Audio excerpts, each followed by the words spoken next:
Welcome to the CIY Capital Daily Nasdaq Futures Recap for March 5th. Today was a real battleground in the market, a clash between some pretty big macro fears and this incredible strength we're seeing in some pockets of tech. So let's break down exactly what happened and what it means for your trades tomorrow. So on the surface, you see the NQ settling down about 0.4%, right around 24,073. Okay, just a simple down day, right? Well, no way. That number doesn't even begin to tell the real story. What was really going on today was this intense tug of war happening just underneath the surface. And here it is. On one side, you had these major headwinds. We saw crude oil absolutely surge 6% on geopolitical fears. And that, of course, gets people worried about inflation. That pushed the 10-year Treasury yield up to a 3-week high of 4.15%. But on the other side of the rope, you had this powerful current of strength in AI stocks and software that just refused to break. It was a fascinating divergence to watch. And this tale of two markets becomes crystal clear when you look at the day's leaders and laggards. We saw a really obvious rotation out of semis that are sensitive to interest rates, names like AMAT and Micron. When rates go up, their future earnings are just worth less today. But here's the thing. That money didn't run and hide. It flowed directly into companies with a strong AI story. Look at the trade desk, just soaring over 20%, or Broadcom jumping after they forecasted over $100 billion in AI chip sales.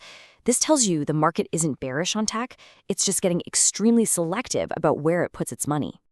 Okay, so what are the most important levels to watch? If you're involved in futures trading, these are the only lines you need on your chart right now.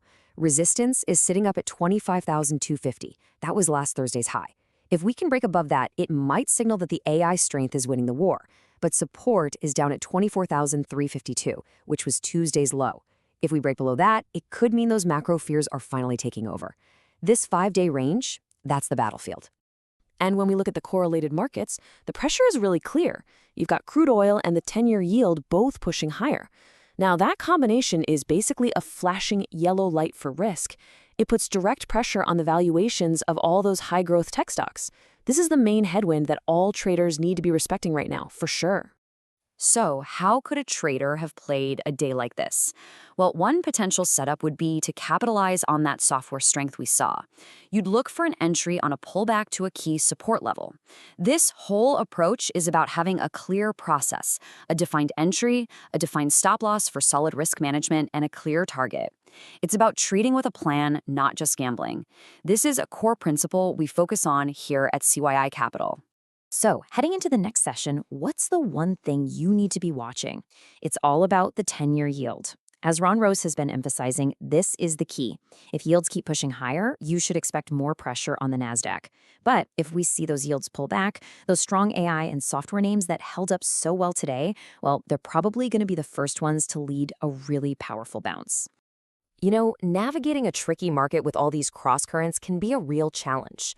Whether you're just trying to learn to trade futures or you're an experienced trader who wants to sharpen your edge, having a solid process is everything.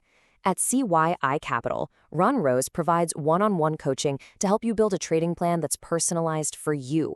It helps you manage risk, and you can even start with smaller micro-futures contracts to get your feet wet.